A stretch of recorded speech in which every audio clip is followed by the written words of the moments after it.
You're right, everybody. I can't believe the amount of feedback in such a positive way I've been getting in a message for being able to speak up and share my pain to help try and stop or help make people think twice about what they're doing when it comes to living a criminal life or just creating havoc to gain notoriety amongst their street family. I really appreciate it because it is, and I can't express to you exactly how much it actually hurts to be able to speak out loud. I've had many conversations over and over in my head, and every outcome by the time I've finished talking to myself is completely different.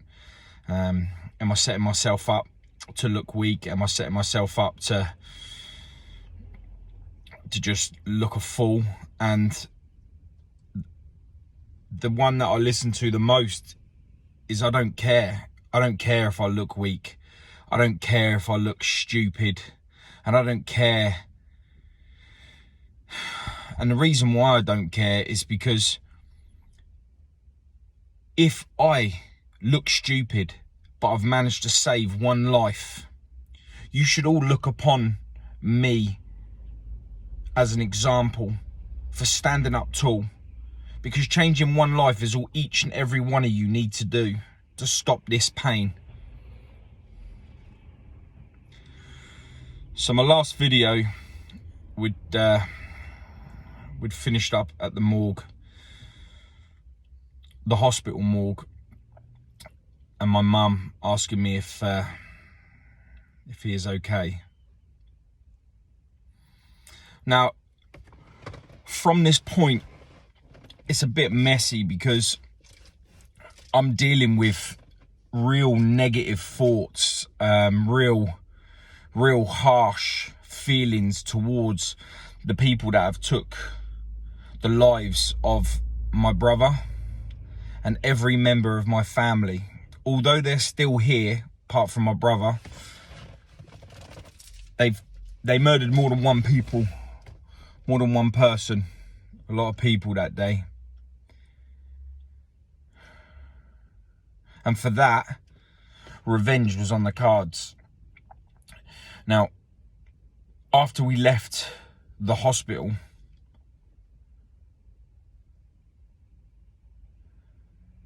that was the longest walk back to the car that you could ever possibly imagine. Because I don't know whether many of you have been to the morgue in the hospital, but it's halfway down between the maternity block and A&E in Ipswich. And it's one massive long corridor that leads onto another corridor for you to be able to get out.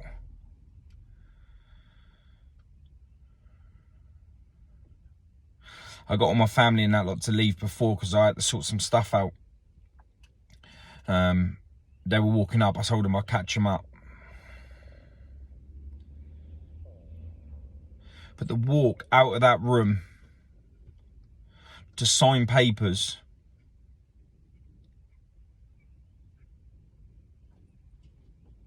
to say that that is the person that they're saying it is,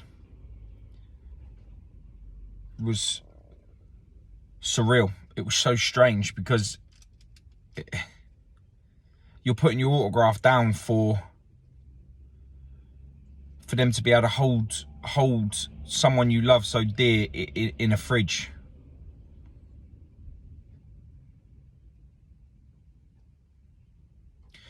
Now, I did end up catching my mum and them lot up as they were walking down the corridor, crying. But when you're walking down a public corridor, and that corridor is used for many reasons, for going to see loved ones, it's on the way to the restaurant, the hospital restaurant, maternity block, where life is being created. I see my mum crying all the way down the corridor. My sister's the same. My brother's son.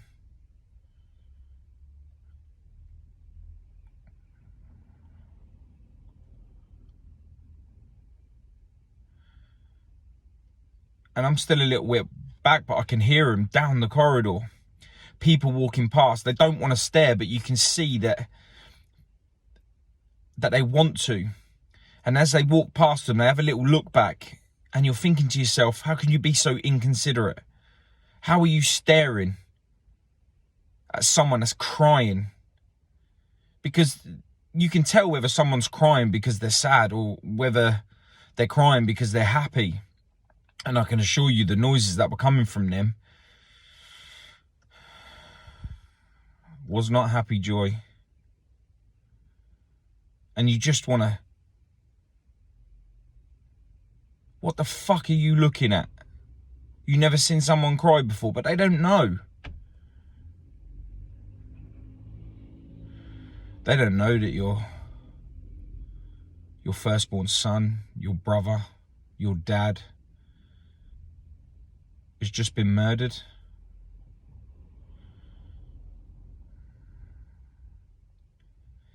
And whilst them tears drop from your eyes, that he is being slid back into a freezer, where you'll go home and supposed to live a normal, carry on day in, day out life. And it's impossible. It really is impossible.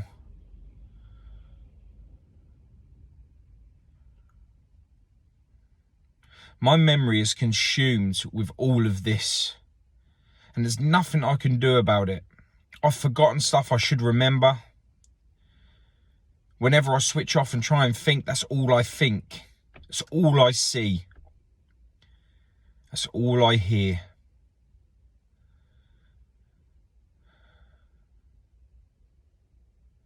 I wonder if they had a flash, or if someone done a video like this before, and these people who ruined a whole family, friends, community's life, whether they would have committed the crime. And that's the whole point of my video. I don't want people to feel sorry for me. I want people to learn from me.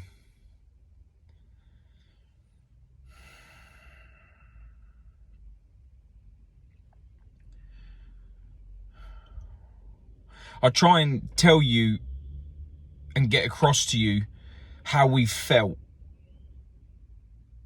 with playing it over in my mind. It's not easy.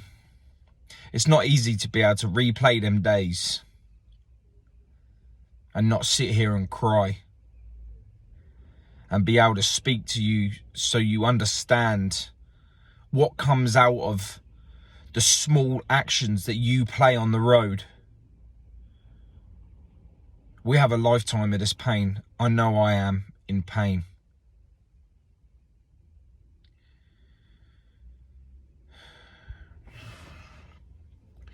I said goodbye to my family, and I said goodbye in a way where it wasn't, there was a high possibility that I wouldn't be coming back.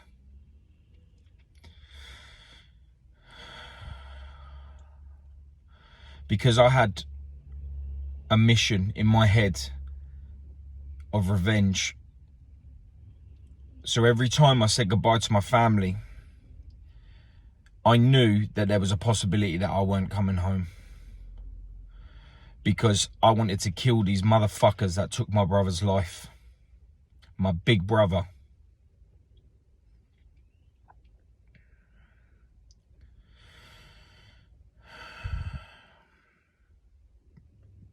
I know my message now is put down a knife, save a life. But at that point in my life, I fought like I was part of the road. The old me. But 10 times worse, 10 times fierce. Nothing could stop what I was about to do.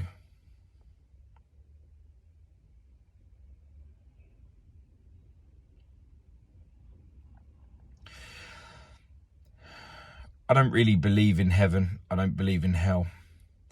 But I believe that my brother was over me at this point, making sure that I didn't align with these people, that I did not fall a victim, whether I was the aggressor or I was the one that was attacked. I believe that he guided me through somehow.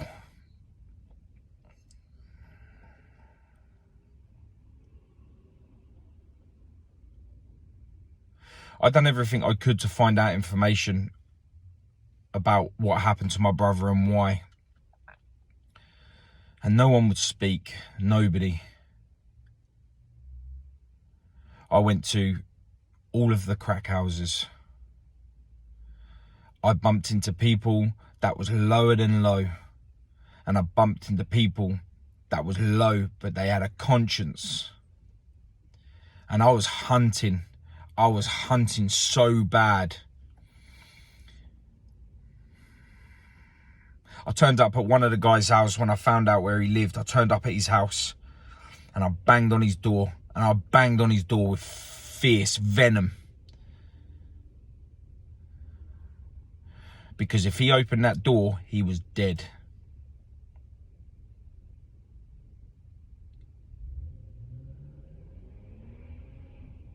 It wasn't until later on that I found out that when I'd gone up to the flat and I'd banged on the door, it was the right house. When I banged on the door, there was no one there. No one answered. Not a soul. And it weren't until later on that I found out, I realised that when I was standing outside his flat, there was a white van.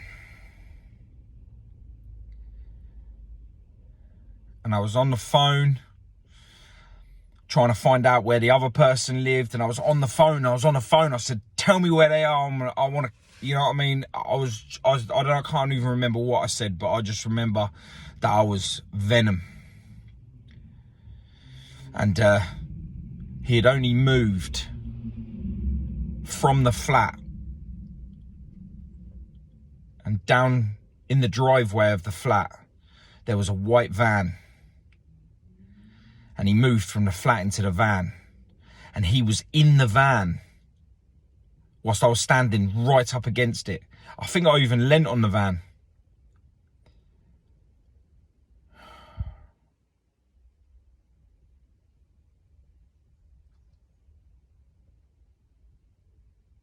If I'd have got hold of him that day, I'd have executed him in ways that you only ever see in films. And that ain't me just trying to big myself up. I was on a mission, and the mission was to murder. Like I said a minute ago, there was things in play that stopped me from bumping into him. Every chance that I had was defaulted with small minor details. And I believe that it was my brother. My brother made that happen, made me miss them. And I know my message is, don't commit crimes. It causes loads of pain. But at that point, this is what I'm saying. At that point, like this is where my message is coming across and why I need to say it out. Because at that point, I was thinking exactly like them. And those that know me know.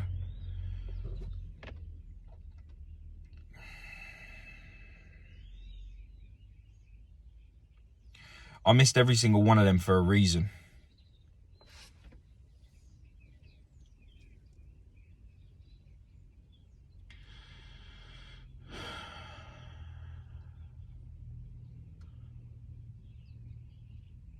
I wasn't supposed to kill them.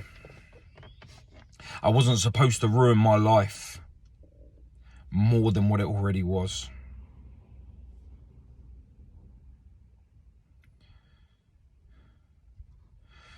Because I'm better than them. Because I ain't scum.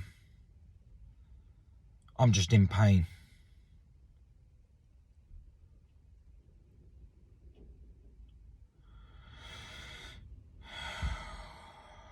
I tried getting information, as much information as I could from the streets, and I was coming up empty every single time. I was coming up empty.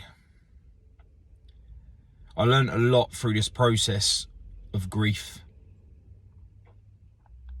That good things will come back to you if you just sit back and wait. Now, we had a massive police force, huge police force, massive presence. They come down from Norwich, London. They come down from everywhere. There was a couple of good cops.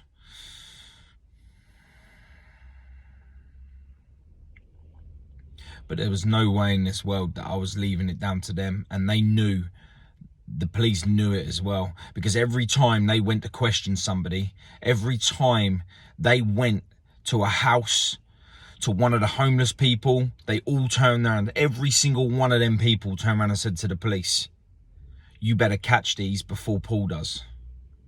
You better catch these. And they were all saying, why?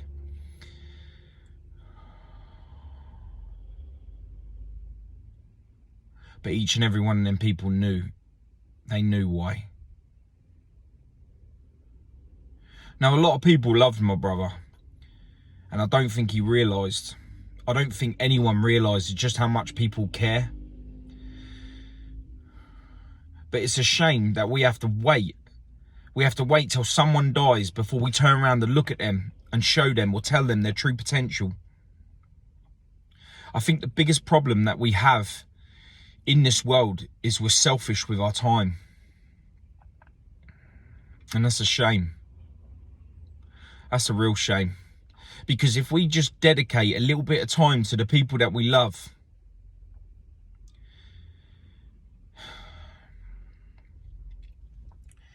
then maybe I wouldn't feel so empty today.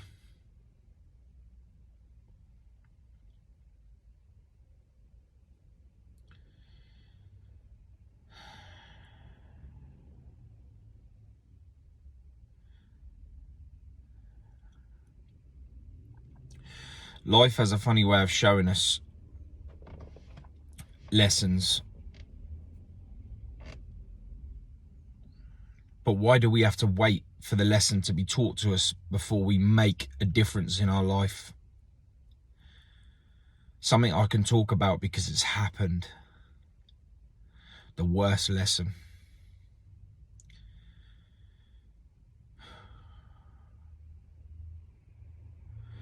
So I went back to my shop, my work. I own a tattoo studio called Lucky 13 Tattoo Studio in Ipswich.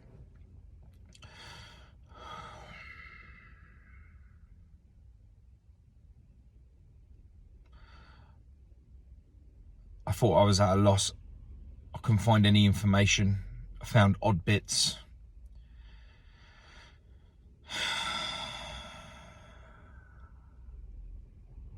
I went back to work, day one of going back to work after losing my brother.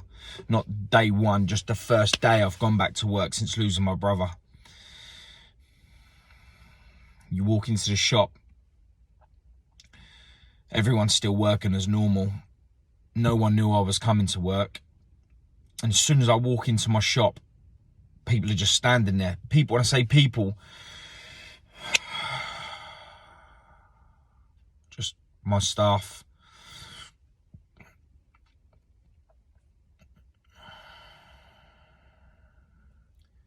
And you open the door to your own kingdom.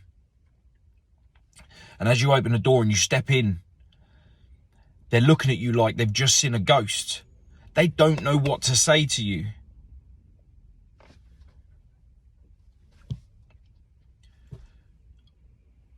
I don't know what to say to them.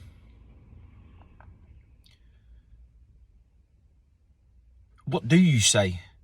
The first time you've come to your boss,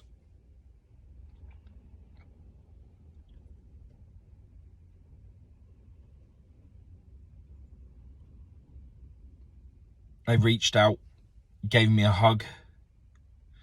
No words. Tears.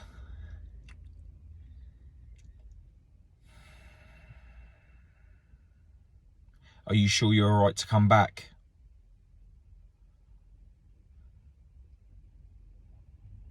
Are you fucking mad? Are you mad? Am I right to come back? What a stupid thing to say. In my head.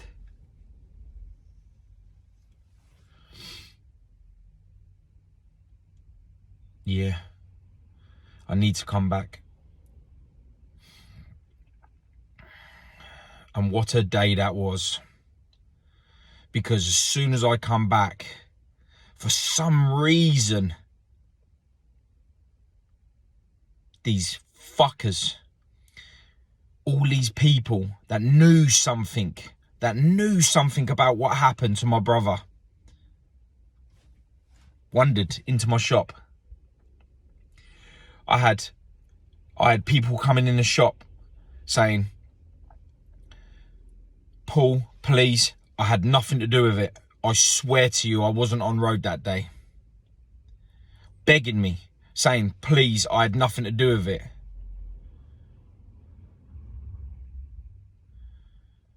So many people wanted to clear their name fast because they knew that I was on a hunt.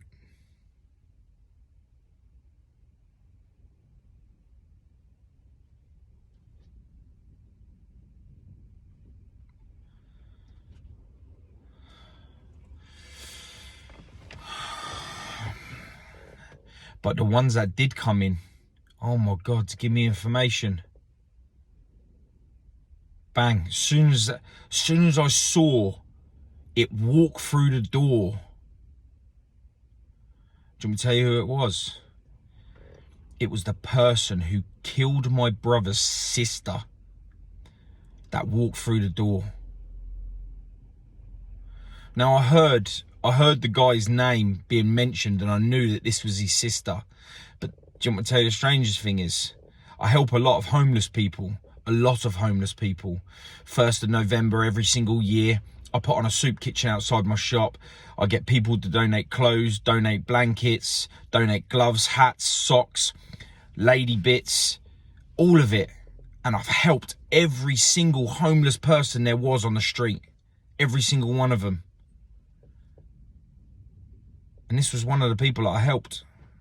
And she come into my shop and I recorded it on my phone of her trying to tell me that she thinks it was her brother.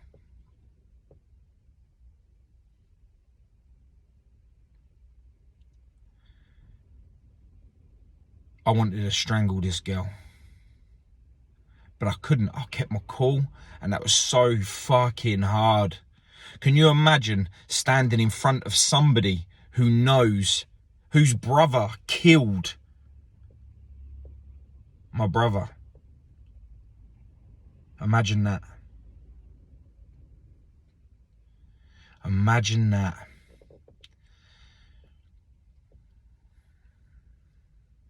But I needed the information. I needed the information to find out what happened on road that day. I recorded the whole conversation and she knew it. She said one thing, she said another, she said this, she said that. She was sure, she wasn't sure. Do you know what she said to me before she left? Paul, I swear to you, I had nothing to do with this. I swear I loved your brother. Can I have a hug? Now, I knew this girl. I knew her boyfriend, her ex-boyfriend. I knew them all. I've known them for long.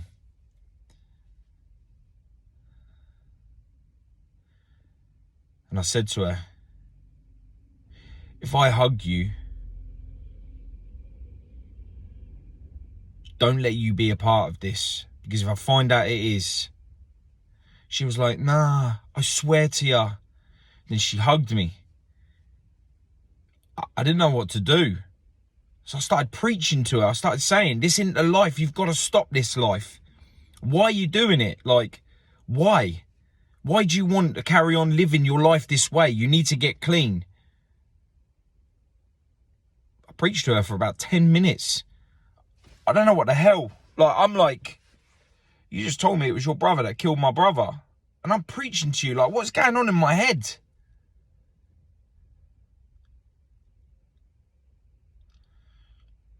She left anyway.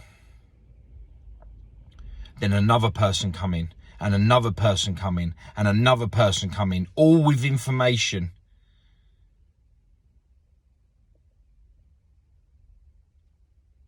So I'm sitting there, I'm thinking, like, I'm laying down doors trying to get information to find out what happened to my brother.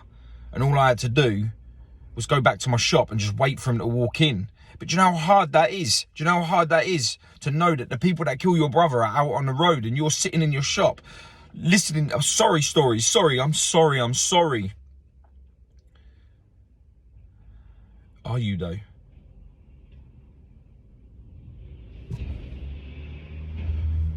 Are you sorry?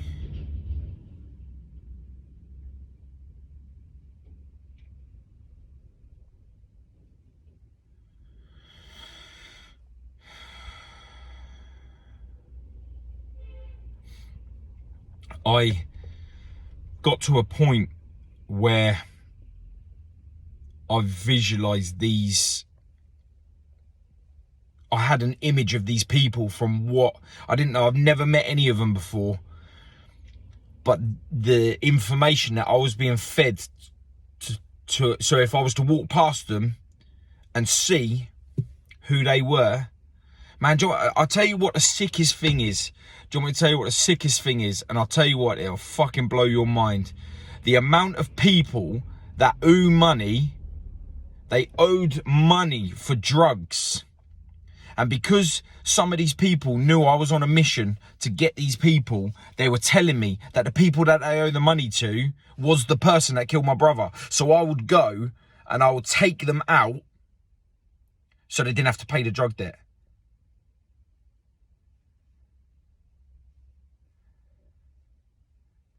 Disgusting. Absolutely disgusting.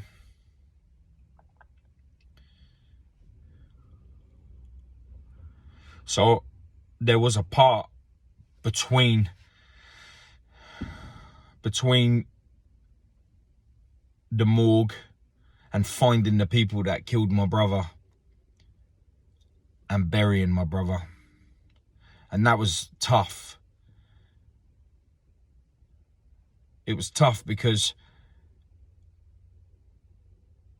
there's only one emotion when it comes to hunting killers, and that's aggression. And you can't think straight when you're thinking aggressively.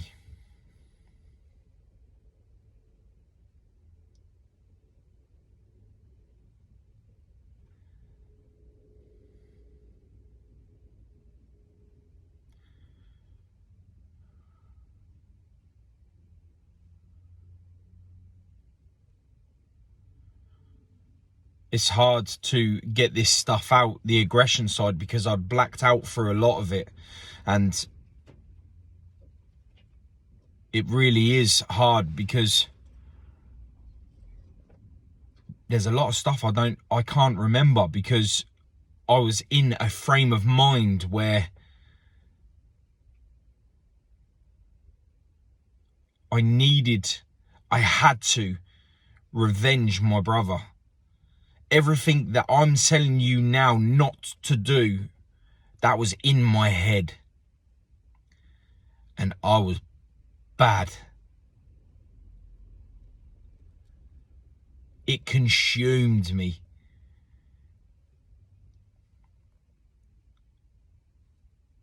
But all I had to do was sit back and wait for all these little dregs of the world to come in and tell me what they didn't tell the police.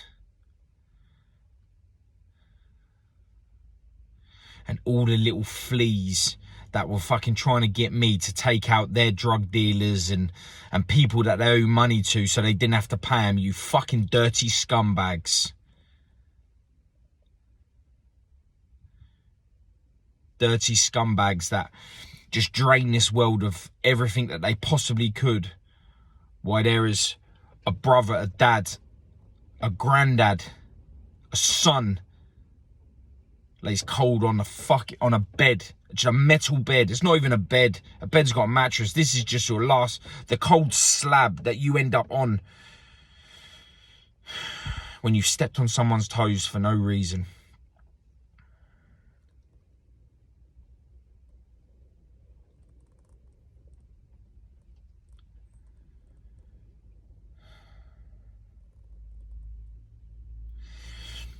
Living it back, trying to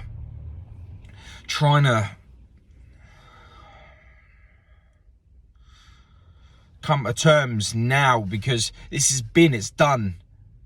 But yet, I'm reliving it now in my head, and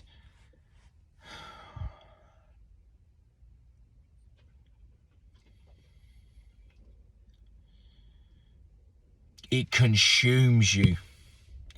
It consumes you. And I don't want to feel like this no more.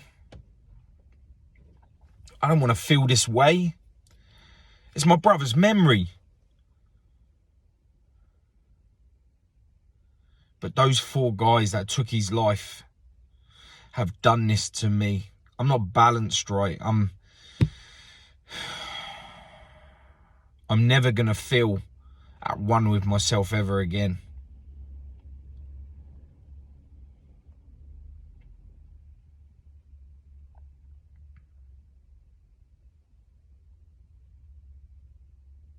Hold close. Everybody hold close. The people you dear the most.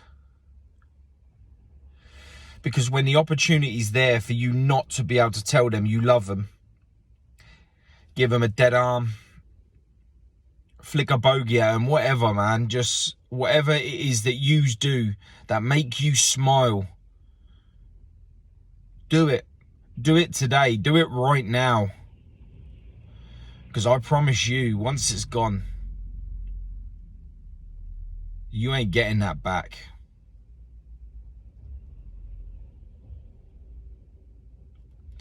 To all you people out there that are acting bad,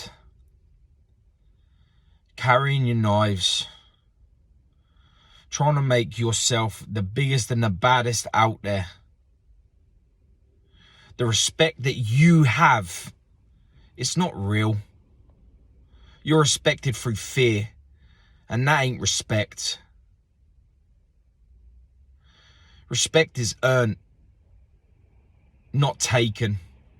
And every time you're going out and causing this grief to families, and you're carrying a weapon, you're taking your respect. Because once you're dead, you ain't being loved. And you will be forgotten.